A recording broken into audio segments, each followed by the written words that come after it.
The story begins with a young girl named Jo, who has never had a best friend before. She is a kind, adventurous soul, but she has always felt a little bit alone in the world. That all changes when she meets Raissa, a spirited and outgoing girl who immediately connects with Jo. The two girls click instantly, and Raissa asks Jo a simple but profound question. Do you want to be best friends? Jo is taken aback. She has never had a best friend before. She doesn't even know what it means to have someone who truly understands her. But Raissa's warmth and sincerity are impossible to resist. Jo agrees, and they make it official. They are best friends forever. Forever and ever. Jo and Raissa are inseparable from that moment on. They spend every moment together, sharing their dreams, their fears, and their secrets. They make memories that will last a lifetime. Or so they think. They laugh, they cry, they fight. And they make up. They are each other's rock, each other's confidant, each other's everything. They are best friends forever. But forever is not as long as they think. Jo's parents have decided to send her to school in the United States. It is a huge opportunity, a chance for Jo to get a better education and build a brighter future. But it also means leaving Raissa behind. Jo is torn. She wants to follow her dreams, but she cannot imagine a life without her best friend. Raissa tries to be supportive, telling Jo that it shouldn't be her parents' choice, that it is her life and she should do what she wants. But Jo is conflicted. She doesn't know what to do. She doesn't want to leave Raissa. But she also doesn't want to disappoint her parents. The two girls try to make the most of their remaining time together.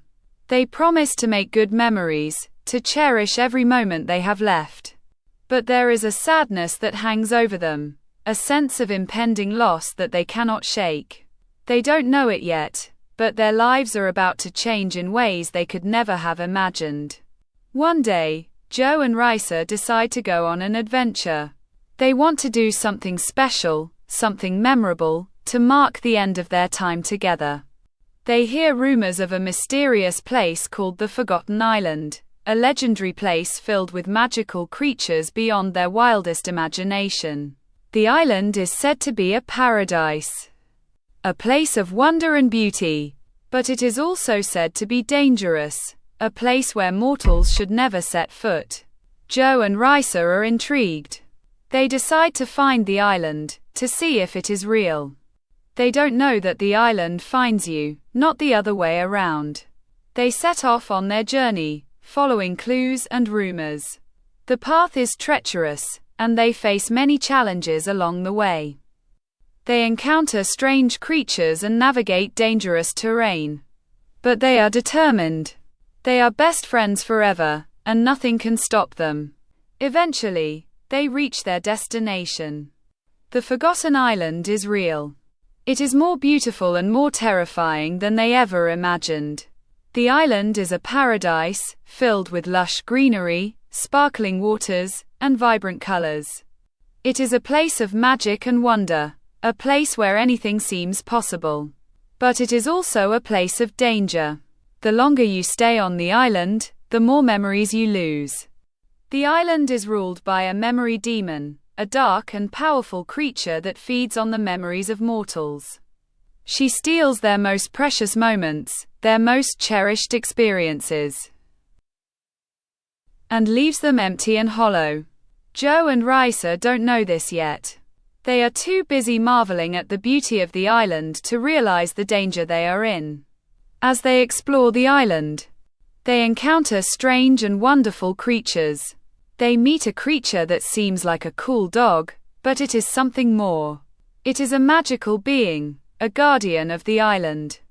They ask if it transforms during a full moon, but the creature is mysterious and evasive. It warns them that the island is dangerous, that they shouldn't be there. But Jo and Raissa are too excited to listen. They are having the adventure of a lifetime, and they don't want it to end. But soon, the danger becomes impossible to ignore. Joe and Raissa start to forget things.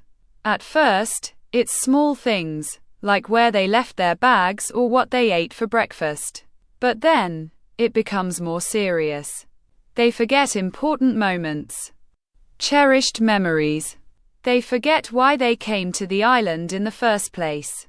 They are losing themselves, and they don't even realize it. The memory demon is patient and cunning. She waits for the perfect moment to strike. She feeds on their memories, their friendship, their love. She wants to trap them on the island forever. To make them forget everything they have ever known. Joe and Raissa are terrified. They are losing each other, and they don't know how to stop it. The guardian creature appears again, warning them that they are running out of time. The memory demon is getting stronger, and soon, they will forget every thing, even each other. Joe and Raissa are desperate. They can't imagine a life without each other. Their friendship is the most important thing in the world to them. And they will do anything to protect it. Joe and Raissa make a plan. They will find a way to escape the island, to reclaim their memories, and to return home. They know it won't be easy, but they are determined. They have to try. They are best friends forever, and they won't let anything tear them apart. The guardian creature decides to help them. It tells them that the only way to defeat the memory demon is to hold on to their memories, to fight for them. Joe and Raissa must remember the most important moments of their friendship. The moments that define who they are. They must remember the day they met, the moment they became best friends. They must remember the laughter, the tears, and the love that binds them together. But the memory demon is not easily defeated. She fights back, trying to steal their memories, to break their bond. Joe and Raissa are pushed to their limits. They are forced to confront their deepest fears and insecurities. They are forced to fight for their friendship. In a dramatic confrontation, Joe and Raissa face the memory demon together. They hold hands, they look into each other's eyes, and they remember. They remember everything. The good times and the bad, the laughter and the tears, the love and the friendship. They remember who they are and what they mean to each other. Their memories come flooding back, and with them, their power. The memory demon is overwhelmed by the strength of their bond. She cannot compete with the power of their friendship. She is defeated, and Joe and Raissa are free. They escape the forgotten island, returning to their own world, their own lives. They are safe. And they are together. Joe and Raissa hold on to each other, grateful to have survived. They have been through so much, but they have come out stronger. They have proven that their friendship is unbreakable, that it can withstand anything. They know that they will always be best friends forever. Joe and Raissa return to their normal lives. But they are changed by their experience. They appreciate each other more than ever. They understand the importance of memories, the importance of holding on to the moments that matter. They know that life is fleeting, and that they have to cherish every moment they have together. The story ends with Joe and Raissa sitting together, looking at the stars. They remember the day they met, the moment they became best friends. They laugh and they cry, grateful for each other. They have been through hell, but they have come out the other side stronger than ever. They are best friends forever. Forever and ever.